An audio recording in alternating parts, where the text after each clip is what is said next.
观众朋友、网友朋友，大家好，我是付先少。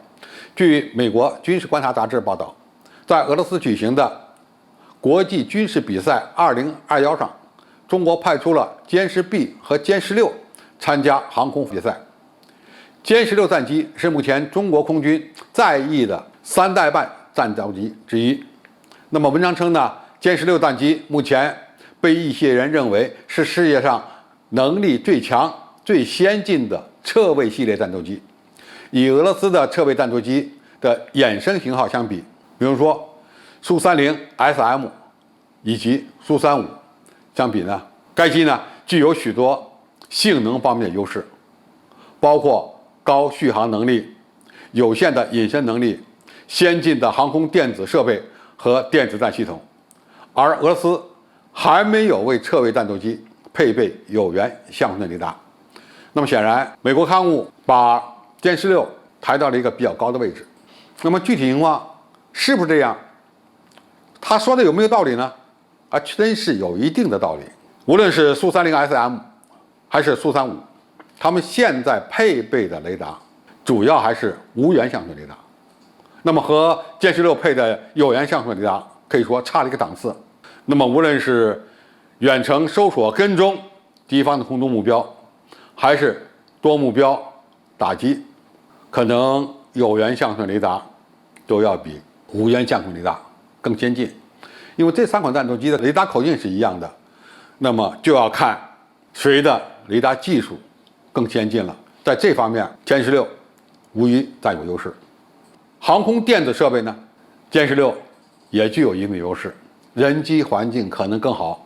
当然，苏 30SM 和苏25呢也做了改进，和我们的差距呢有，但是并不是那么很大。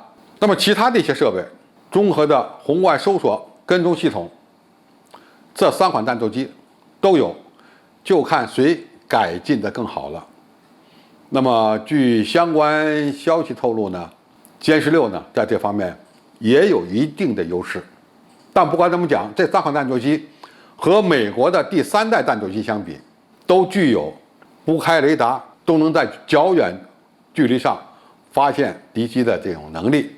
这3款战斗机的机载设备、雷达，歼十六有优势，但是发动机应该说俄罗斯还是略微占优的，因为苏35换装了117S 国产发动机，而苏 30SM 呢也换装了升级版的 2231F2 这款推力增大的动力系统。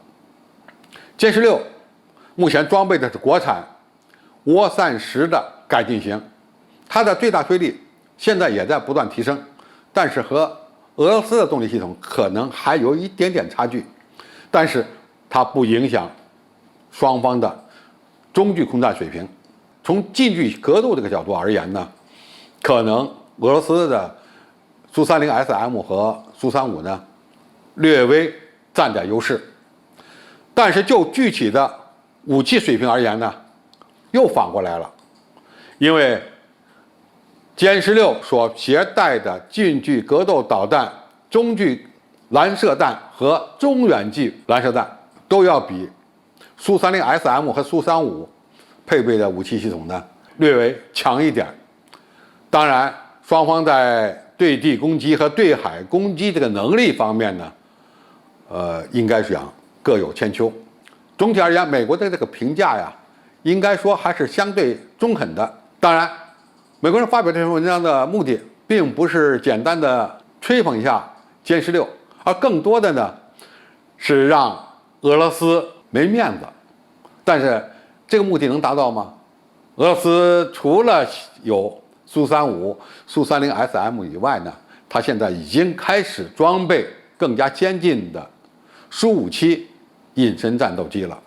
因此，这样的一些小伎俩可能对俄罗斯并不会造成太大的压力。其实，在第3代、第4代，甚至未来的第5代战斗机的发展方面呢，俄罗斯也好，中国也好，目前呢都在不断的预研、改进和发展。当然，就综合的航空航天、技术以及电子技术这个基础而言呢，中国和俄罗斯可以讲各有优缺点，各有长处和短处，这可以形成一个互补的关系。双方如果加强交流，就有可能互相促进、互相提升。